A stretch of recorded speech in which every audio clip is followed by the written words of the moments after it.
happy to welcome Shelly Conley on the program today. She is the Poet Laureate of the city of Milwaukee. She's very active, very busy person lately. Let's meet Shelly Conley. Good afternoon, Shelly. Good afternoon. How are you today? I'm doing fantastic. And now, so when were you named the official Milwaukee Poet Laureate? February of 2025. I believe it was the 8th, but don't quote me on the date. So early February. So you're just and it goes through the end of this year. You're just getting started. That's exciting.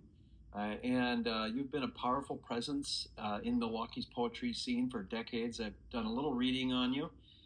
Your work blends storytelling and cultural pride and community activism, so a lot to talk about today. We usually start off with a poem. If you had a poem ready, we can go with one of your poems. We can also we can do that later in the show too if you want. Let's ask you a little bit about when you first started getting momentum as a writer. When did you know you were a poet? Maybe that's a poem I'll do, or at least a portion of it. So I wrote a poem when I first came into the poetry scene, which was in my, I'm going to say around 24 years old, somewhere in that area.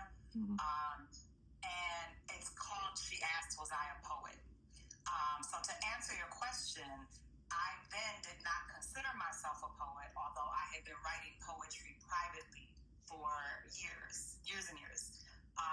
And so I came into this community with all these amazing poets, and someone introduced me to a poet introduced me to a person.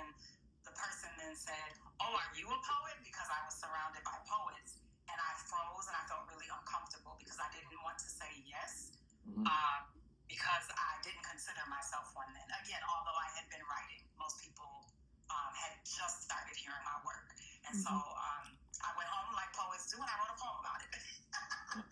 So I settled into it, obviously, shortly thereafter. But I started writing poetry in middle school and through high school, but only my best friend in both cases ever got to see that work. So. Well, that's exciting, and it's ever since then it's been a growing thing in your life and a very important part of your life. You've been involved in a lot of events, which we can talk about too. You host, I guess, open mic nights, right? I do, at one of my favorite places, Honeybee Sage Apothecary, and we are starting our second season April 9th. That is exciting. Tell us a bit about, we'll kind of backtrack a little bit, but tell us a bit about encouraging young poets. A lot at these open mics that I go to around the Fox Valley area, Oshkosh, Fond du Lac, Appleton. There are a lot of young poets that need encouragement. How would you recommend to encourage these kinds of things and self-expression as a tool for healing and that kind of thing? So yes, that's one of my favorite things to do, because I remember that it took me a year at this space, which I loved, to get the courage to read.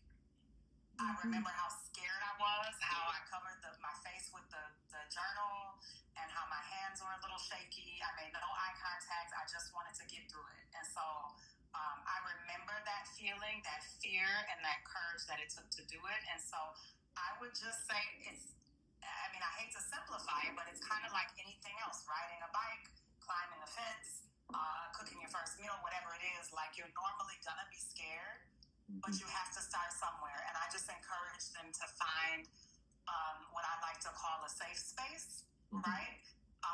There's tons of different sorts of poetry, open mics, and spaces. Find one that feels comfortable to them, and just do it. And trust yourself. I believe God gives you the words, right? Right.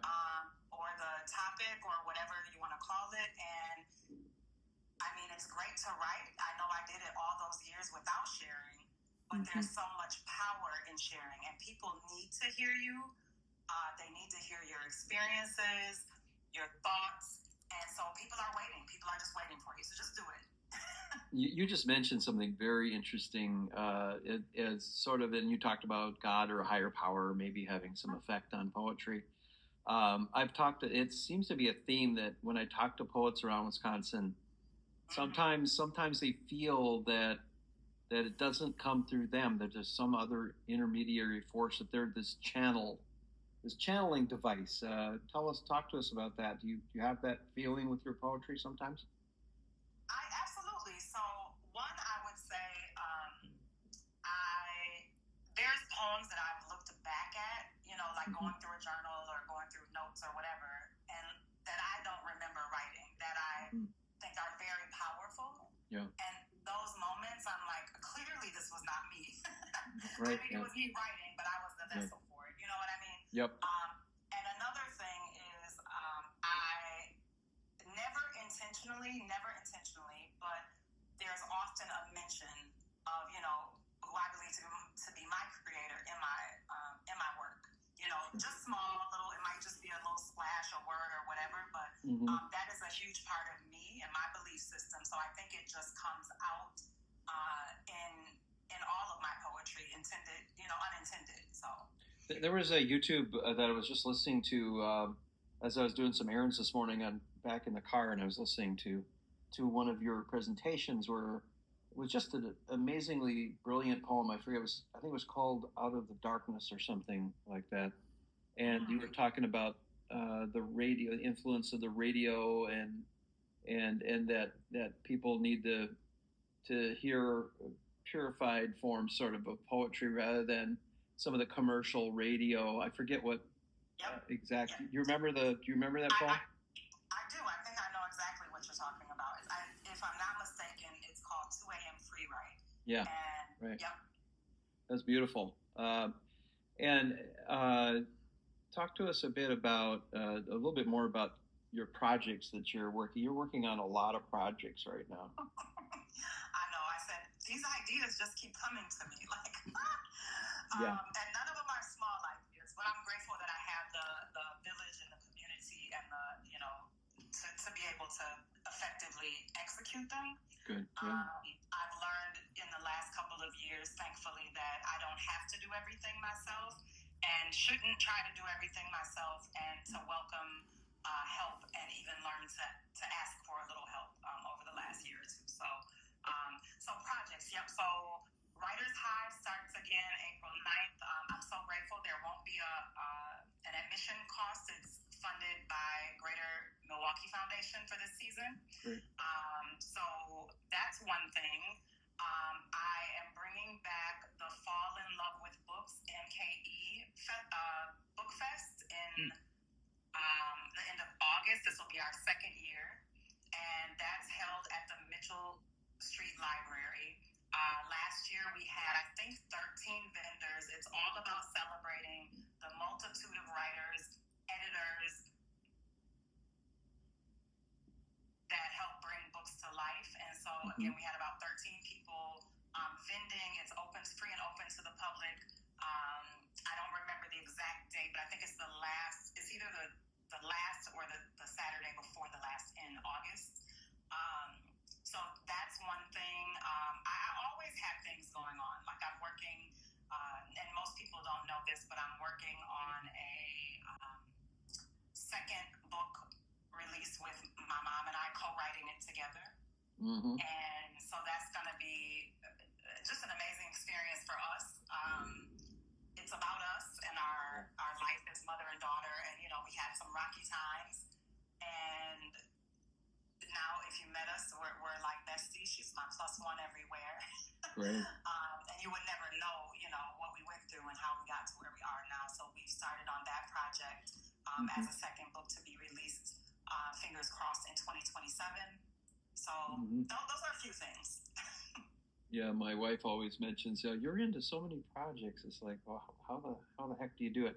Our guest is Shelly Conley, and she is the Milwaukee Poet Laureate.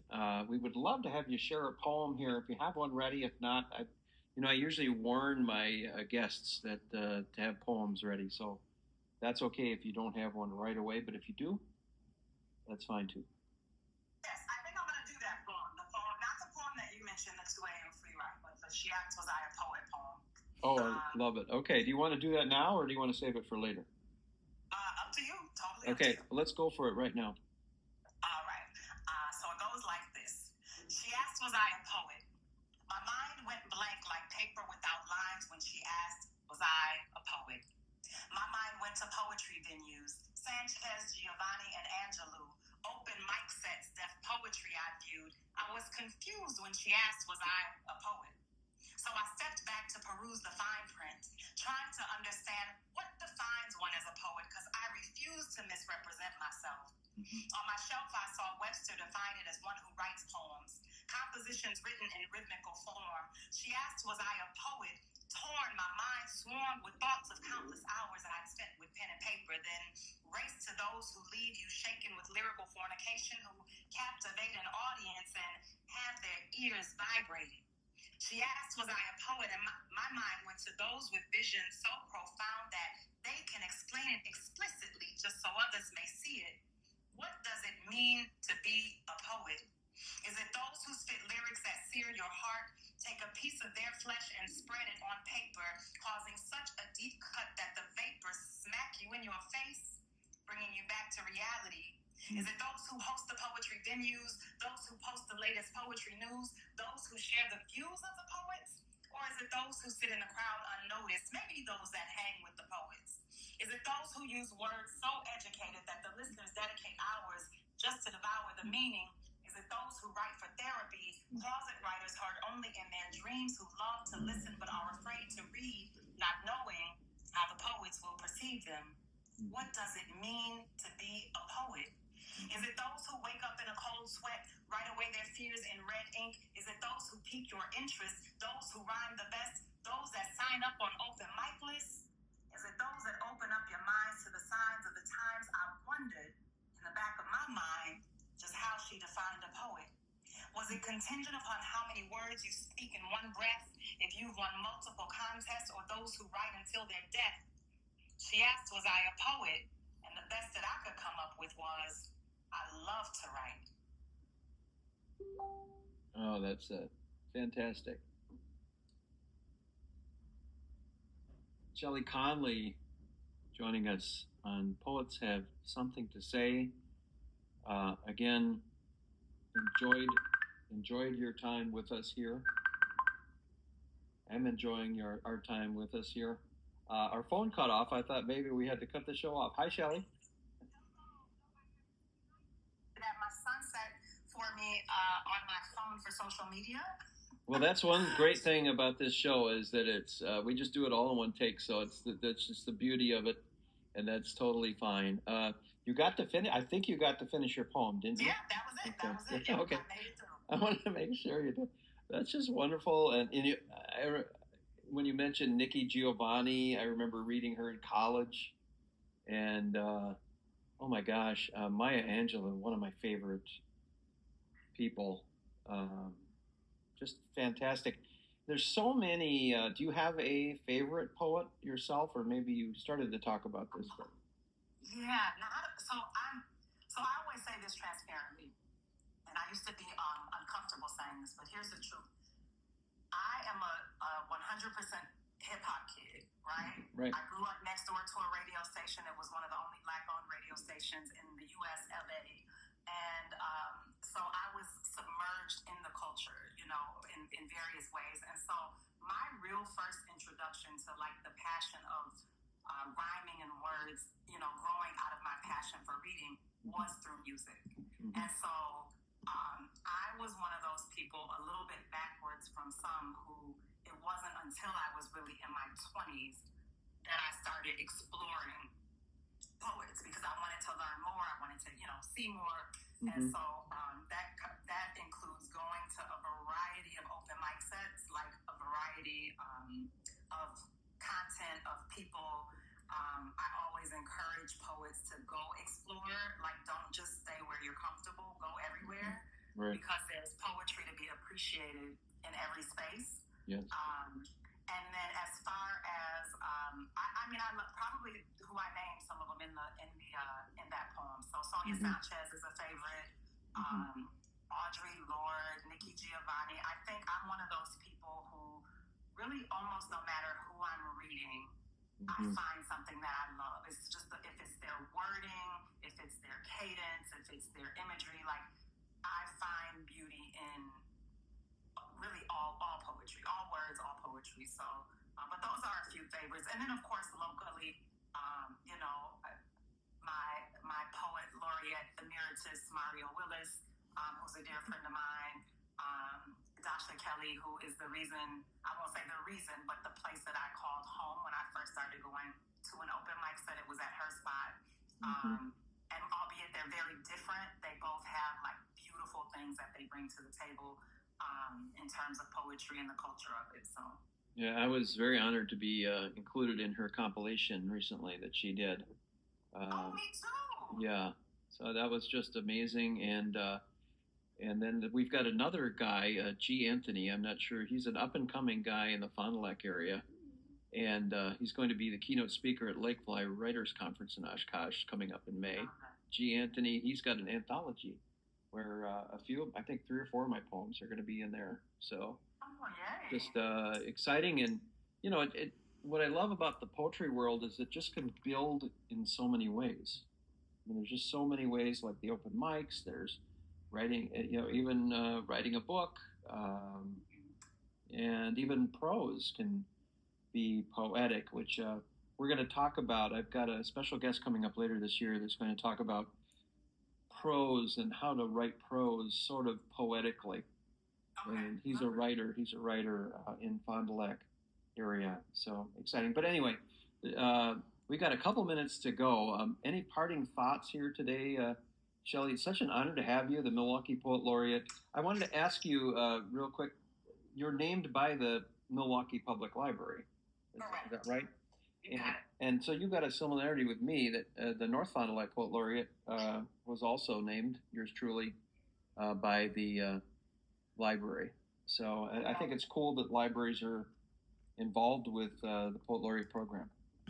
Absolutely, and to know that, at least in Milwaukee, this is, I think we're in year 26 maybe of the program, and I'm especially excited and actually get to host the Youth Poet Laureate finals this year. Wow. And so I was present last year, I was a judge last year. I wasn't initially scheduled to be a judge, but things work out the way they're supposed to, and I was there. So they asked, and I did. And now this year I'll be hosting, but that is run through Woodland Pattern, which is the local bookstore. So, yeah, love it. Yeah, one of my poetry friends, Freesia McKee, I think, read at that event recently that they had there. Just a precious few minutes here left. And again, Milwaukee Poet Laureate, Shelly Conley. How do we find your stuff? You have a website. I do. I'm pretty simple. So all of my things are just my name. Cool. So my website is shellyconley.com. My social media is all Shelly Conley. And I know there's a lot of ways to spell it. So, excuse me, Shelly is 1 E, not 2. Okay. And Conley is 1 L, 1 E, because there's a lot of ways to spell that also. Easy to, great. Okay, fantastic. And I've taken a look. It's a really nice website, too. Thank you. Thank you so much. All right. Well, thank you for being a guest on Poets Have Something to Say. And I'm sure our viewers, our listeners will be very happy with all the information, and such an interesting person. I wish you the best of luck through 2026. Your term as Milwaukee Poet Laureate, it's going to go fast. Oh, I know. It's already here. It feels like it's already December. All right. Thanks. All right, thanks, Shelly. Have a wonderful day. You too. Bye-bye. Okay, thanks. And there's Shelly Conley, and she's the Poet Laureate of Milwaukee. Don't forget, I do have a book signing coming up at Chapter 52, and that's in Fond du Lac. I believe it's on Sheboygan Street. That's on April 11th from 10 to 12. So I'll be there signing copies of my brand new book, The Tapestry of Modes. That's another edition of Poets Have Something to Say. Have a great week, everyone.